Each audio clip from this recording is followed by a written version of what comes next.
繰り返しタイプの立体マスクです。裏布は今回はコットンや、これはガーゼだとちょっと柔らかい仕上がりになります。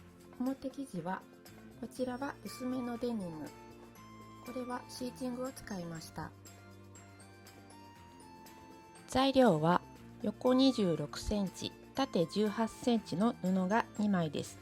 今回はこちら側を表、これを裏側に使います。ゴムは30センチぐらいのものを2本です。まず2枚を重ねて半分に折ります。角から横に6センチ、縦に5センチのところに線を引きます。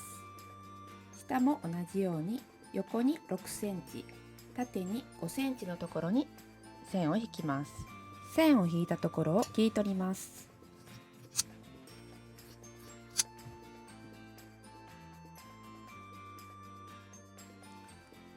開いて内側の布を端から2センチずつ切り取ります。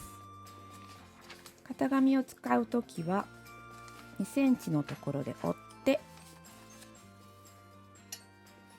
線を引いてここを切り取ります。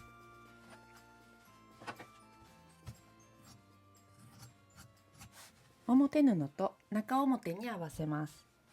表布の表と裏布に裏表があるときは表側を下にします。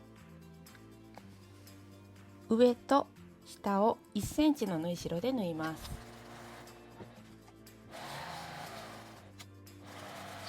上と下を縫いました。この角のところをちょっとカットしておきます。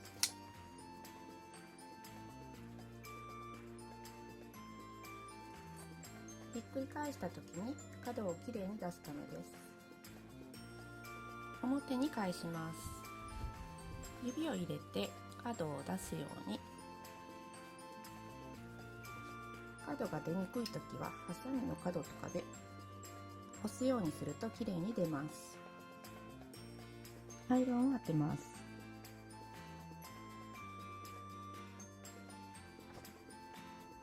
表側から上と下に端ミシンをかけます。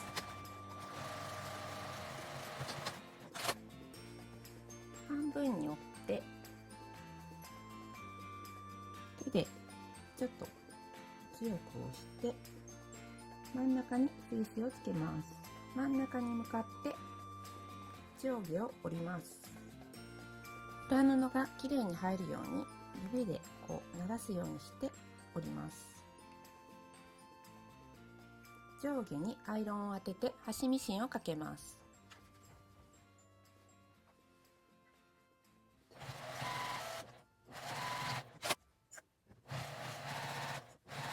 この折り目の端を折り上げるようにして内側に折ってアイロンを当てます。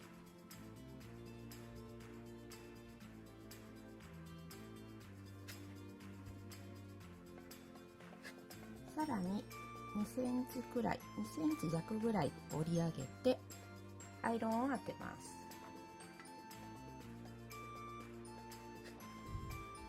真ん中を折り上げてこの角とこちらの角を合わせてクリップで留めます。ちょっとこう斜めになる感じで折り上げてこの角と合わせます。合わせたらクリップで留めます。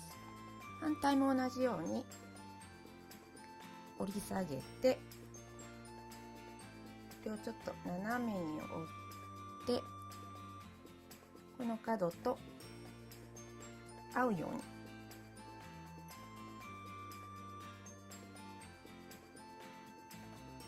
クリップで留めます。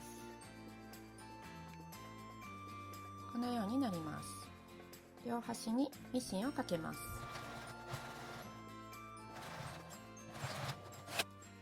ここにゴムを通して出来上がりです。